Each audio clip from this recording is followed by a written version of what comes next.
Okay. नमस्कार प्यारे बच्चों, आज दिनांक 13/7 2021 है। 9th मैथ्स 1 फर्स्ट चैप्टर समुच्चय हम कर रहे थे। समुच्चय में प्रश्न संग्रह 1.4 इसके 3 सवाल हम कर चुके थे, पहला, दूसरा और तीसरा। और अब शुरू करते हैं, चौथा सवाल चालू करते हैं। क्या दिया हुआ है चौथे सवाल में कि एक विद्यालय में कक्षा 9वीं के 220 विद्यार्थियों की रुचियों का सर्वेक्षण किया गया। मतलब 9वीं में कुल 120 विद्यार्थी का सर्वे किया गया है। सर्वेक्षण यानी सर्वे। क्या सर्वे किया गया है? उनकी रुचि के बारे में, उनका इंटरेस्ट किस में है। तो 220 में से 130 विद्यार्थियों को पर्वतारोहण में रुचि है, पहाड़ पे जाने में इंटरेस्ट है। 130 लोग पहाड़ पे जाने में इंटरेस्टेड हैं। 180 विद्यार्थियों को आकाश दर्शन में रुचि है, वो टेलीस्कोप से ग्रह नक्षत्र वगैरह का दर्शन करना 180 लोगों को पसंद है। और 110 लोगों को दोनों पसंद है, पर्वतारोहण भी पसंद है और आकाश दर्शन दोनों पसंद है। तो ऐसे कितने विद्यार्थी हैं जिन्हें दोनों में से एक में भी रुचि नहीं है? मतलब ना पर्वतारोहण पसंद है ना आकाश दर्शन पसंद है। फिर इसके अलावा कितने विद्यार्थियों को सिर्फ पर्वतारोहण पसंद है और कितने विद्यार्थियों को सिर्फ आकाश दर्शन में रुचि है? अब मुझे ये बताओ कि टोटल कितने बच्चे हैं? 220। तो ये जो टोटल 220 हैं, ये मेरे को बताओ, इसको आप n ऑफ u लिखोगे कि n of a union b लिखोगे?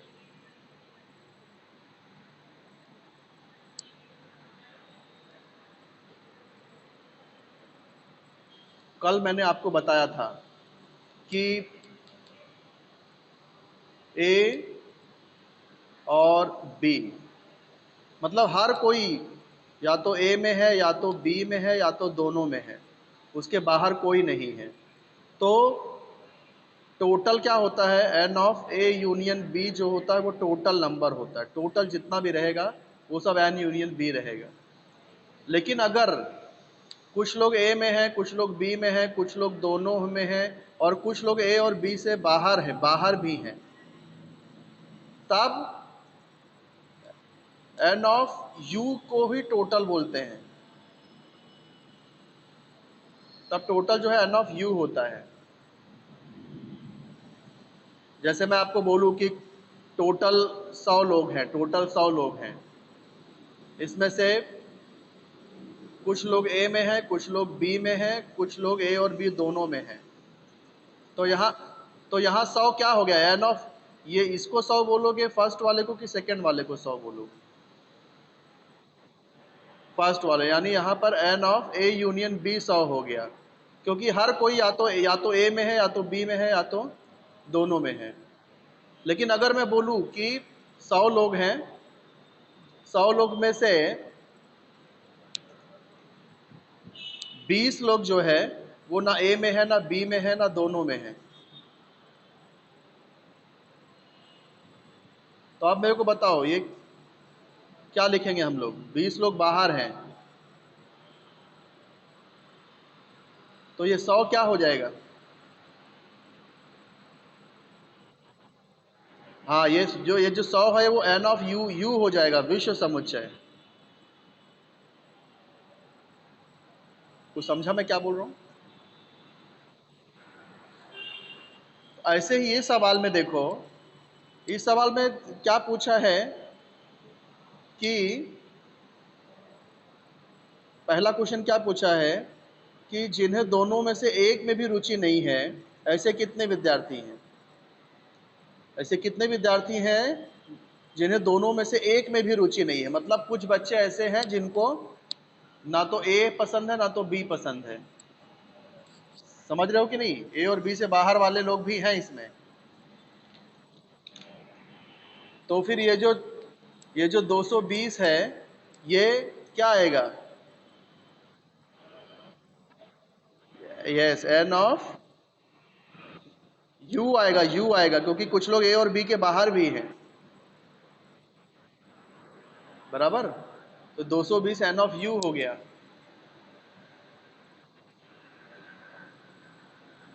हाँ, तो अब जो है आगे देखते हैं। एन ऑफ ये टोटल 220 ये एन ऑफ यू हो जाएगा, क्योंकि कुछ लोग ए और बी से बाहर भी हैं। अब क्या दिया है, 130 विद्यार्थियों को पर्वतारोहण में रुचि है। तो हम लोग मान लेंगे कि माना ए पर्वतारोहण, या सीधा मैं लिखता हूं चलो, अगर समुच्चय ए पर्वतारोहण में रुचि रखने वाले विद्यार्थियों को समुच्चय है, तो एन ऑफ ए कितना हो जाएगा, कितना दिया है, 130 विद्यार्थियों को पर्वतारोहण में रुचि है, तो 130 हो गया। एन ऑफ 130, 180 विद्यार्थियों को आकाश दर्शन में रुचि है, तो अगर बी बी जो है वो आकाश दर्शन करने वाले बच्चों का समुच्चय है, तो एन ऑफ बी कितना, आकाश दर्शन वाले कितने हैं, 180 हैं, तो इसलिए एन ऑफ बी आ गया 180। फिर दिया है कि 110 विद्यार्थियों ने पर्वतारोहण और आकाश दर्शन दोनों में रुचि दिखाई है। 110 जो है दोनों में है, दोनों का मतलब क्या हुआ, दोनों में रुचि यानी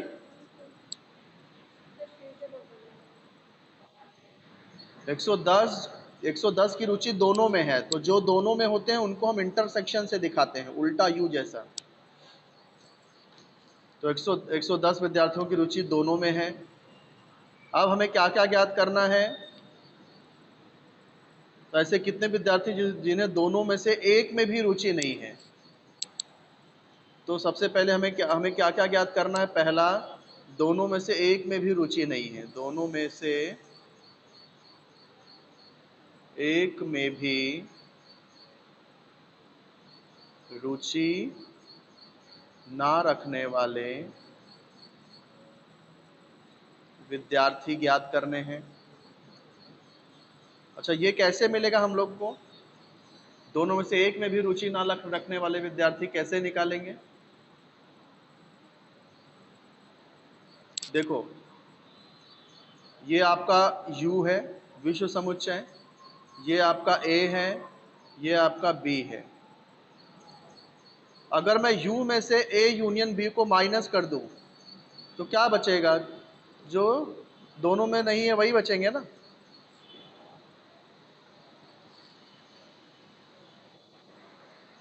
हाँ, तो दोनों में से एक में भी ना रुचि करने वाले विद्यार्थियों की संख्या निकालनी है, तो हमें क्या करना पड़ेगा, N of U minus N of A union B निकालना पड़ेगा।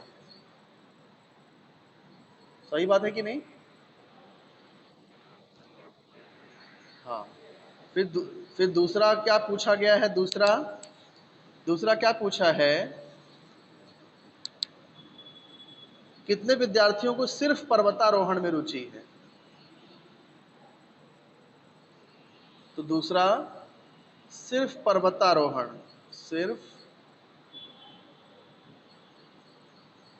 पर्वतारोहण में रुचि, सिर्फ पर्वतारोहण में रुचि, तो कैसे निकालेंगे,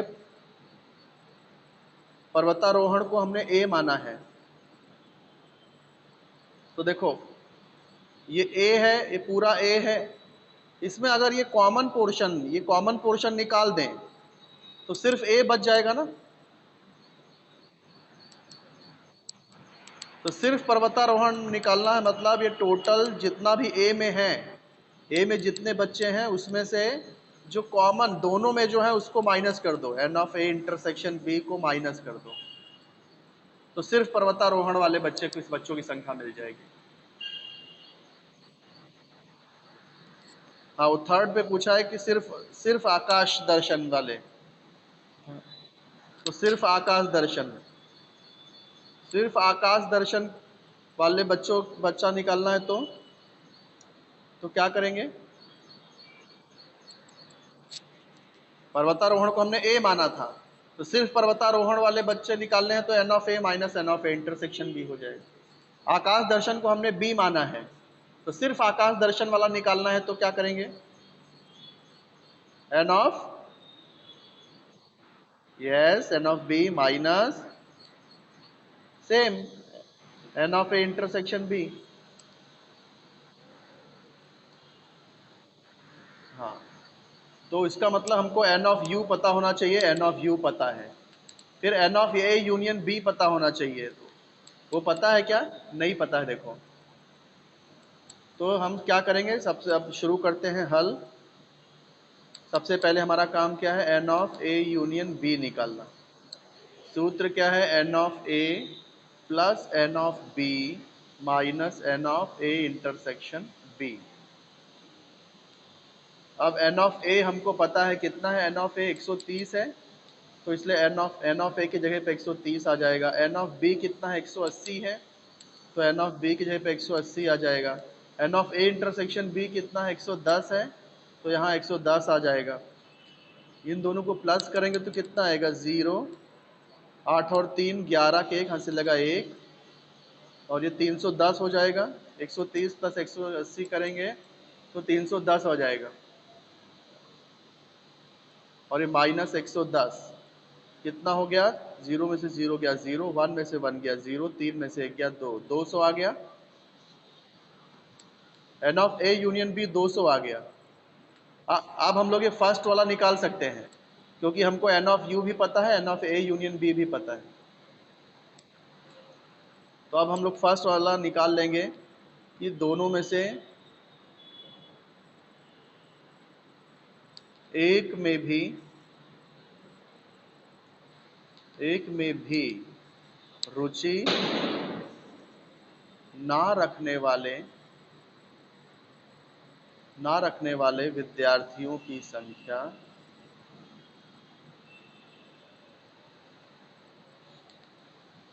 संख्या क्या बताया था मैंने? एन ऑफ यू में से N of A union B को माइनस कर देंगे। एन ऑफ यू अपना कितना था? 220 था, तो इसलिए एन ऑफ यू के जगह पे आ जाएगा 220। N of A U, mike बंद। N of A union B 200 है, तो N of A union B की जगह पे आ जाएगा 200, और यहाँ पे उत्तर आ गया 20। यानी 20 बच्चे ऐसे हैं जिनको ना आकाश दर्शन में रुचि है और ना ही पर्वतारोहण में रुचि। सेकंड, अब हमें सेकंड क्या ज्ञात करना है? सिर्फ पर्वतारोहण में रुचि, सिर्फ पर्वतारोहण में रुचि रखने वाले बच्चों की संख्या। तो क्या करेंगे? एन ऑफ ए में से N of A intersection B minus कर देंगे। हमको दोनों का मान पता है, एन ऑफ ए का मान भी पता है और N of A intersection B का भी मान पता है, तो सेकेंड अब डायरेक्ट हम निकाल सकते हैं। तो कैसे लिखेंगे सेकेंड? सिर्फ पर्वतारोहण में रुचि रखने वाले बच्चों की संख्या। तो ये कब मिले, कैसे मिलेगा? एन ऑफ ए में से N of A intersection B को अगर माइनस कर दें, तो एन ऑफ ए क्या था, कितना था अपना? कितने बच्चों को पर्वतारोहण में रुचि थी? 130 बच्चों को रुचि थी, तो इसलिए एन ऑफ ए 130 हो गया। दोनों चीज़ों में कितने लोग को रुचि थी? 110 लोगों को रुचि थी दोनों में, तो इसलिए एन ऑफ ए इंटरसेक्शन भी 110। 0 में से 0 गया 0, 3 में से 1 गया 2, 1 में से 1 गया कुछ नहीं। यानी 20 बच्चे ऐसे हैं जिनको सिर्फ पर्वतारोहण में रुचि थी। अब थर्ड क्या पूछा है? थर्ड, सिर्फ आकाश दर्शन में रुचि। तो इसके लिए एन ऑफ बी में से N of A intersection B minus करना पड़ेगा, दोनों का मान पता है। तो सिर्फ आकाश दर्शन में रुचि रखने वाले बच्चों की संख्या, सिर्फ आकाश दर्शन में रुचि रखने वाले बच्चों की संख्या कैसे निकलेगा? N of B minus N of A intersection B. N of B कितना था? 180 था। आकाश दर्शन पसंद करने वाले बच्चे 180 थे, तो इसलिए एन ऑफ बी 180। और दोनों पसंद करने वाले कितने बच्चे थे? दोनों पसंद करने वाले 110 बच्चे थे। तो ये 110 हो गया। तो 180 में से 110 माइनस करेंगे तो 70 आ जाएगा।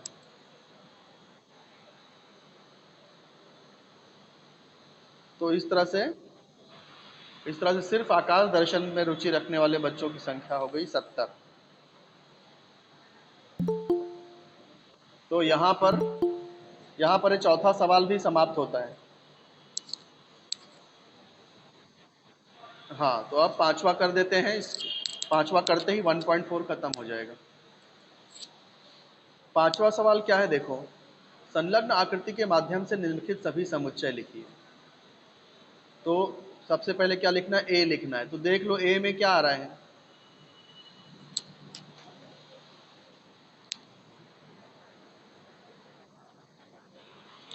ए के अंदर देखो क्या क्या आ रहा है, X Y Z M N, ये सब ए में है ना।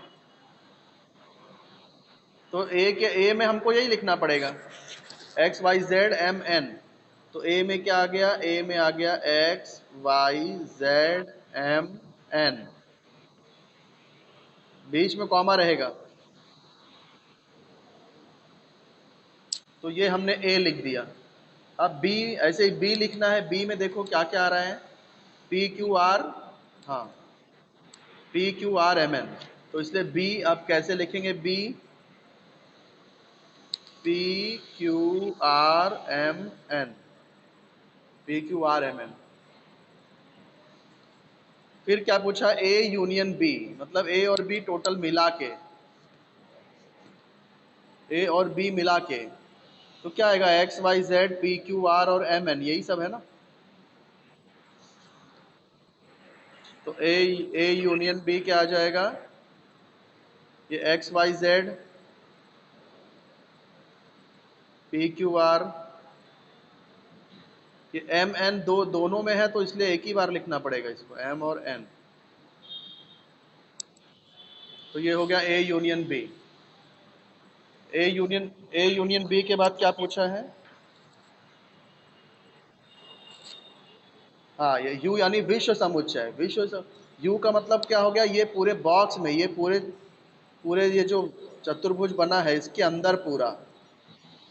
तो इसके अंदर क्या है? एक्स वाई जेड है, पी क्यू आर है, एम एन है और एस और टी है। हाँ, तो यूनियन, तो यू में क्या आ जाएगा? ये पूरा आ जाएगा। हाँ, ये पूरा आ जाएगा, X Y Z P Q R M N, तो आ जाएगा। इसके बाद जो बाहर था ना, एस और टी जो बाहर है, वो भी लिखना पड़ेगा, एस एस कॉमा टी। तो ये हो गया आपका यू। हाँ, अब क्या पूछा है? ए डैश पूछा है। तो ए डैश मैंने आपको बताया था, ए डैश लिखना है तो यू में से ए को माइनस कर दो। ये ए है ना, यू में से ए माइनस कर दो। तो क्या क्या माइनस हो जाएगा? जो जो ए में है वो माइनस हो जाएगा। जैसे एक्स ए में है तो एक्स निकल जाएगा, वाई भी ए में है। तो एक्स वाई जेड और एम एन, ए में क्या है देखो, X Y Z M N है। तो यू में से X Y Z M N निकाल दो। एक्स वाई, हाँ हाँ, एक्स एक्स वाई जेड और एम एन निकाल दो। तो क्या बचेगा? P Q R S T बचेगा, P Q R S T. ये हो गया ए डैश। फिर बी डैश पूछा है। हाँ, तो यू में से बी पूरा माइनस कर देंगे। हाँ, तो बी डैश निकालना है तो क्या करो, ये जो बी है, P Q R M N, ये बी है। तो यू में से P Q R M N निकाल दो, P Q R M N निकाल दो यू में से। हाँ, X Y Z S T बचेगा। तो क्या बचेगा? X Y Z S T. तो ये बी डैश हो गया। फिर है ए यूनियन बी डैश। तो ए यूनियन बी हम पहले निकाल चुके हैं, तो जो जो कुछ भी ए यूनियन बी में है उसको यू में से हटा दो, तो ए यूनियन बी डैश आ जाएगा। तो ए यूनियन बी डैश अगर हमें निकालना है तो पहले देखो ए यूनियन बी में क्या आ रहा है। ए यूनियन बी में सीधा डायग्राम में यहाँ भी देख सकते हो। हाँ, किसी ने सही जवाब दे दिया, डायग्राम में भी देख सकते हो। ए और बी का पूरा निकाल दो तो क्या बचेगा, ए और बी पूरा निकाल देंगे तो सिर्फ एस और टी ही बचेगा, एस और टी बचेगा। तो इसलिए ए यूनियन बी डैश में क्या आ जाएगा, एस कॉमा टी आ जाएगा। इसी के साथ 1.4 यहाँ समाप्त होता है। ठीक है, तो यहाँ का लेक्चर मैं यहाँ पर ख़त्म करता हूँ, कर लेता हूँ सत्र। ये भी रिकॉर्ड कर ले जितने लोग ने अटेंड किया है। कितने लोग हैं?